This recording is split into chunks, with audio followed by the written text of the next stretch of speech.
Diddy Docket for Monday, May 19th begins with Don Richard being back on the stand. She is continued to testify to the incident in 2009 where Diddy attacked Cassie with a skillet. She testified that he told her that she could go missing. Also, pretty much threatened her life, stating that she could die. She said that numerous employees of Combs and his Bad Boy Records witnessed his violence against Ventura and nobody stepped in. Her testimony is going to be used to bolster the prosecution's narrative that committed racketeering conspiracy by using his business empire to coerce and control women for sex. She continued with her testimony, stating that she did see, or it was known that Combs would have drugs on him. There would be a specific bag that everybody knew as the med bag that either Combs or his assistant would carry with drugs. It was known that Combs or his bodyguards would carry weapons. She wrapped up her testimony stating that she was not there for a civil payout, even though she did file a civil lawsuit against Diddy. But at this time, she was testifying in order to seek justice. Then Don Richard's cross-examination started. Of course, the defense attorneys are trying to discredit her testimony, first bringing up her civil lawsuit, asking her if she knew that there was a motion to dismiss her lawsuit pending. She said that she had no knowledge of that. They brought up the fact that her recount of the incident with the skillet, that details have changed. She testified Friday that Diddy lunged towards Cassie with the skillet. Previously, she said that she heard a pan hit the wall. To me, that is still semantics. She still witnessed violence from Diddy against Cassie. The defense really tried to go hard on her testimony on this one particular incident, bringing up her interviews previously where prosecutors were. She discussed this incident, but she did not bring up that Diddy said that people would go missing.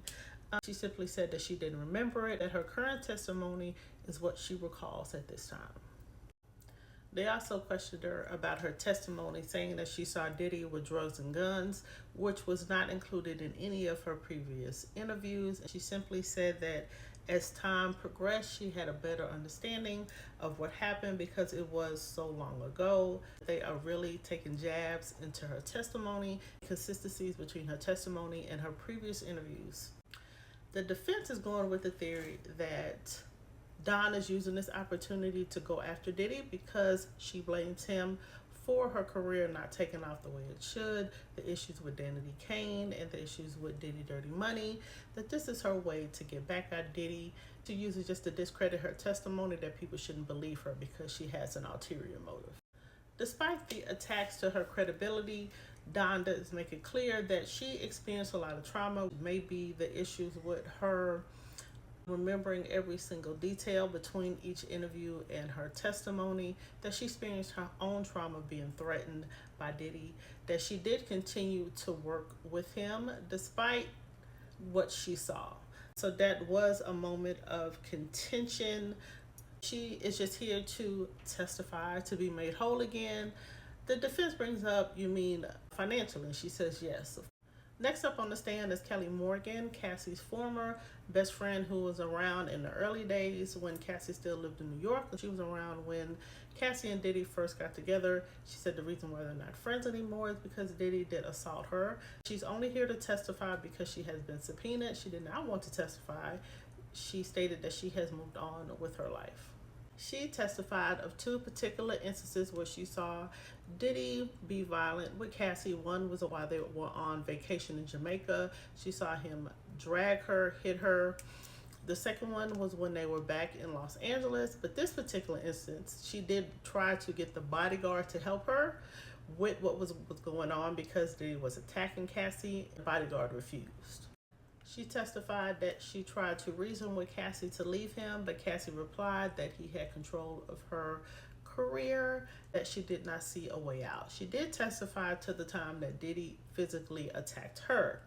She testified that she was at Cassie's house listening to music. When Combs came into the apartment, Cassie was in the bathroom, Morgan was in the living room. He came up behind her, choked her, left finger marks on her neck, hit her in the head with a wooden hanger.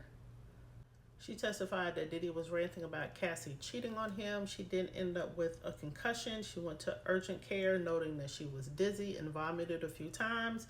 She did not file a lawsuit, but was paid $30,000 from Diddy. She signed an NDA. So that was the last time she actually spoke to Diddy. That night of the assault, and the last time she spoke to Cassie was the day that she signed the NDA. On the cross-examination of Kelly Morgan, the defense attorneys are trying to still dig into whether or not Cassie was jealous of Kim Porter. Cassie already said that she was. Miss Morgan is saying the same thing. She was jealous of the time that he spent with Kim Porter and their children as opposed to spending it with her. She felt like that she was not involved in his family life. Kelly Morgan's time on the stand ended with a quick redirect from prosecution just for her to confirm all the facts of the attack in Jamaica.